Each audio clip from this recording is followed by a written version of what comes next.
नमस्कार दोस्तों, धार्मिक कहानियाँ पूरा जरूर सुने। रामायण काल से जुड़े 10 रहस्य जिनसे दुनिया है अनजान। प्राचीन भारत में रामायण काल को सबसे महत्वपूर्ण माना जाता है क्योंकि इस काल में मानव अपने वर्तमान स्वरूप में विकसित होने के साथ ही उस काल की कई प्रजातियां लुप्त भी हो रही थी। रामायण काल को भारत का सबसे महत्वपूर्ण काल माना जाता है। आओ जानते हैं इस काल के संबंध में 10 अनसुनी या अनजान बातें। एक रामायण काल में थे सिंधु घाटी के नगर। पुरातत्व वैज्ञानिकों ने सिंधु घाटी की पॉटरी की नई सिरे से पड़ताल की और ऑप्टिकली स्टिमुलेटेड लुमिनेसेंस तकनीक का इस्तेमाल करके इसकी उम्र का पता लगाया तो यह 6000 वर्ष पुराने निकले हैं। इसके अलावा अन्य कई तरह की शोध से यह पता चला कि यह सभ्यता 8000 वर्ष पुरानी है। इसका मतलब यह कि यह सभ्यता तब विद्यमान थी जबकि भगवान श्री राम 5114 ईसा पूर्व का काल था और श्री कृष्ण के काल 3228 ईसा पूर्व में इसका पतन होना शुरू हो गया था। वैज्ञानिकों की इस टीम के अनुसार सिंधु घाटी सभ्यता का विस्तार हरियाणा के भिर्राना और राखीगढ़ी में भी था। आईआईटी खड़गपुर और भारतीय पुरातत्व विभाग के वैज्ञानिकों ने सिंधु घाटी सभ्यता की प्राचीनता को लेकर नए तथ्य सामने रखे हैं। वैज्ञानिकों के मुताबिक यह सभ्यता 5500 साल नहीं बल्कि 8000 साल पुरानी थी। इस लिहाज से यह सभ्यता मिस्र और मेसोपोटामिया की सभ्यता से भी पहले की है। मिस्र की सभ्यता 7000 ईसा पूर्व से 3000 ईसा पूर्व तक रहने के प्रमाण मिलते हैं, जबकि मेसोपोटामिया की सभ्यता 6500 ईसा पूर्व से 3100 ईसा पूर्व तक अस्तित्व में थी। शोधकर्ता ने इसके अलावा हड़प्पा सभ्यता से 10,000 वर्ष पूर्व की सभ्यता के प्रमाण भी खोज निकाले हैं।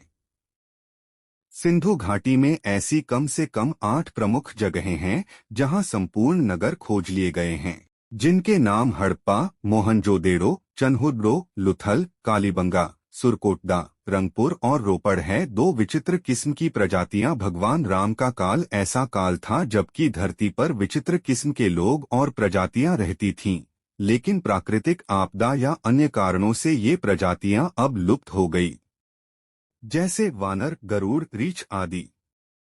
माना जाता है कि रामायण काल में सभी पशु, पक्षी और मानव की काया विशालकाय होती थी। मनुष्य की ऊंचाई 21 फीट के लगभग थी। 3 रामायण काल के आविष्कार। रामायण काल में कई वैज्ञानिक थे। नल, नीलमय दानव, विश्वकर्मा, अग्निवेश, सुबाहु, ऋषि अगस्त्य, वशिष्ठ, विश्वामित्र आदि कई वैज्ञानिक थे। रामायण काल में भी आज के युग जैसे आविष्कार हुए थे। रामायण काल में नाव, समुद्र जलपोत, विमान, शतरंज, रथ, धनुष बाण और कई तरह के अस्त्र शस्त्रों के नाम तो आपने सुने ही होंगे। लेकिन उस काल में मोबाइल और लड़ाकू विमानों को नष्ट करने का यंत्र भी होता था। रामायण काल में विभीषण के पास दूर नियंत्रण यंत्र था जिसे मधुमक्खी कहा और जो मोबाइल की तरह उपयोग होता था। विभीषण के पास दर्णन यंत्र भी था। लंका के 10,000 सैनिकों के पास त्रिशूल नाम के यंत्र थे जो दूर दूर तक संदेश का आदान प्रदान करते थे।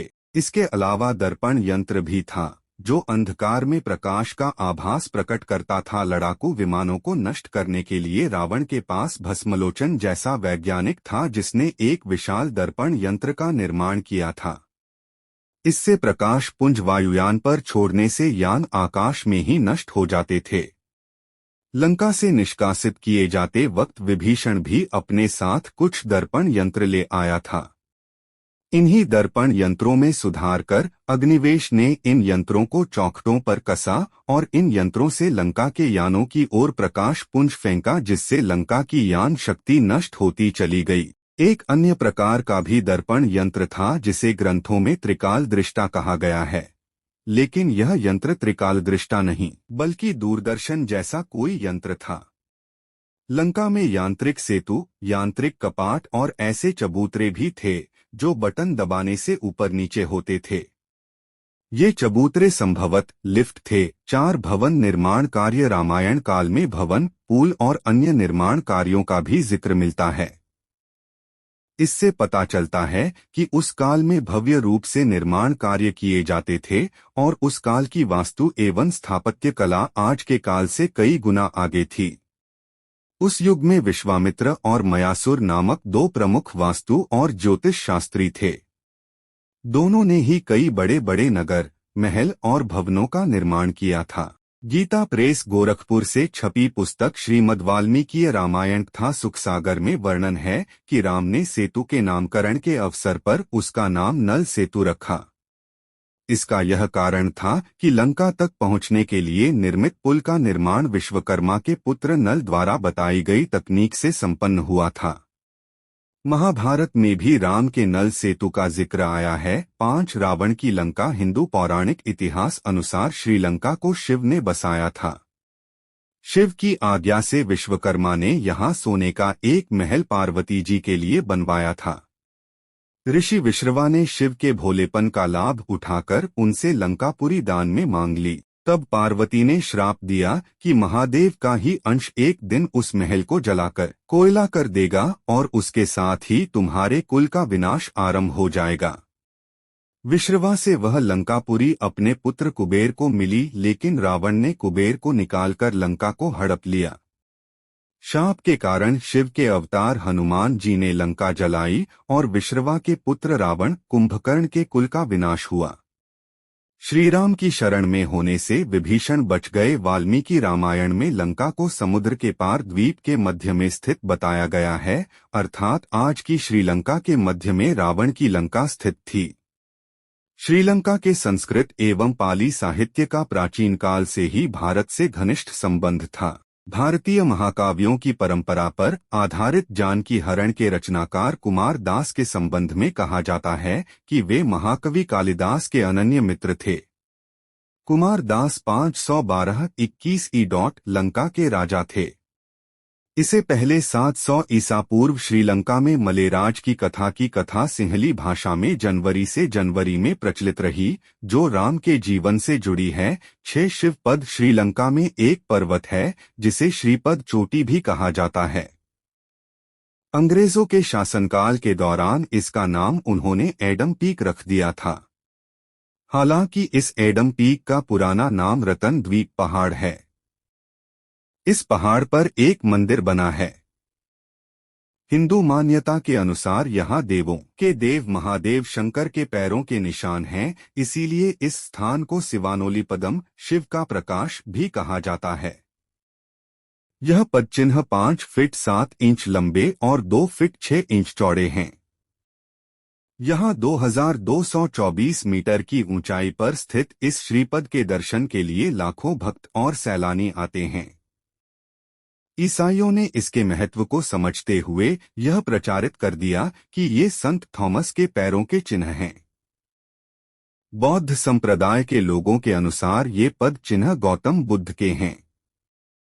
मुस्लिम संप्रदाय के लोगों के अनुसार पद चिन्ह हजरत आदम के हैं। कुछ लोग तो राम सेतु को भी आदम पुल कहने लगे हैं। इस पहाड़ के बारे में कहा जाता है कि यह पहाड़ ही वह पहाड़ है जो द्रोणागिरि का एक टुकड़ा था और जिसे उठाकर हनुमान जी ले गए थे। श्रीलंका के दक्षिणी तट गाले में एक बहुत रोमांचित करने वाले इस पहाड़ को श्रीलंकाई लोग रहुमाशाला कांडा कहते हैं। 7 रावण की गुफा ऐसा माना जाता है कि रैगला के जंगलों के बीच एक विशालकाय पहाड़ी पर रावण की गुफा है, जहां उसने घोर तपस्या की थी। उसी गुफा में आज भी रावण का शव सुरक्षित रखा हुआ है। रैगला के इलाके में रावण की यह गुफा 8000 फुट की ऊंचाई पर स्थित है, जहां 17 फुट लंबे ताबूत में रखा है रावण का शव। इस ताबूत के चारों तरफ लगा है एक खास लेप, जिसके कारण यह ताबूत हजारों सालों से जस का तस रखा हुआ है। श्रीलंका में नुआरा एलिया पहाड़ियों के आसपास स्थित रावण फॉल, रावण गुफाएं, अशोक वाटिका, खंडहर हो चुके विभीषण के महल आदि की पुरातात्विक जांच से इनके रामायण काल के होने की पुष्टि होती है। राम सेतु के बारे में तो सभी लोग जानते ही हैं। 8 राम सेतु को असल में नल सेतु कहा जाता है। भारत के दक्षिण में धनुषकोटी तथा श्रीलंका के उत्तर पश्चिम में पंबन के मध्य समुद्र में 48 किलोमीटर चौड़ी पट्टी के रूप में उभरे एक भूभाग को जब पहली बार नासा ने अपने उपग्रह से देखा तो इसे नाम दिया एडम सेतु। इस घटना के बाद श्रीलंका के मुस्लिमों ने इसे आदम पुल कहना प्रारंभ कर दिया। भगवान राम ने जहां धनुष मारा था उस स्थान को धनुषकोटी कहते हैं। राम ने अपनी सेना के साथ लंका पर चढ़ाई करने के लिए उक्त स्थान से समुद्र में एक ब्रिज बनाया था। इसका उल्लेख वाल्मीकि रामायण में मिलता है। वाल्मीकि रामायण में वर्णन मिलता है कि पुल लगभग 5 दिनों में बन गया, जिसकी लंबाई 100 योजन और चौड़ाई 10 योजन थी। रामायण में इस पुल को नल सेतु की संज्ञा दी गई है। नल के निरीक्षण में वानरों ने बहुत प्रयत्न पूर्वक इस सेतु का निर्माण किया था। वाल्मीकि रामायण 6:22-76। वाल्मीकि रामायण में कई प्रमाण हैं कि सेतु बनाने में उच्च तकनीक प्रयोग किया गया था। कुछ वानर बड़े बड़े पर्वतों को यंत्रों के द्वारा समुद्र तट पर ले आए थे। कुछ वानर 100 योजन लंबा सूत पकड़े हुए थे, अर्थात पुल का निर्माण सूत से सीध में हो रहा था।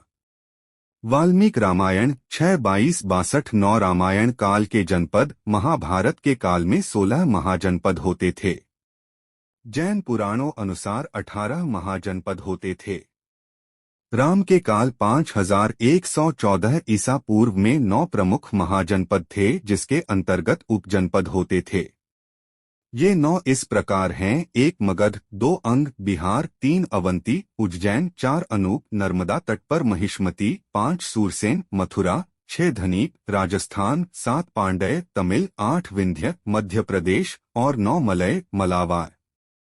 उक्त महाजनपदों के अंतर्गत ही कैकी, कौशल, अवध, मिथिला आदि जनपद होते थे। इन्हीं महाजनपदों में खासकर अवध, कैकी, कौशल, प्रयाग, चित्रकूट, जनकपुर, मिथिला, दंडकारण्य, महाकांतर, तालीमन्नार, किष्किंधा, रामेश्वरम, लंका, कंपिल, नैमिषारण्य, गया, अवंतिका, शूरसेन, मथुरा, कंबोज, कुशावती, दशार्ण, विदिशा, निषाद, काशी, पंचवटी, मलय आदि कई क्षेत्र प्रसिद्ध थे। 10 रामायण काल का भूगोल सूर्य सिद्धांत और वाल्मीकि रामायण में रामायण काल के दौरा का भूगोल बताया गया है। इसमें आज की लंका से कई गुना बड़ी थी रामायण काल की लंका, जिसमें लंका के पास के द्वीप भी शामिल थे। इसी तरह उस दौर में हिमालय के लगभग सभी देश और राज्य भी उक्त महाजनपदों के अंतर्गत ही आते थे। दोस्तों, ऐसे धार्मिक कहानियाँ जानने के लिए हमारे YouTube चैनल को लाइक और सब्सक्राइब करना ना भूलें।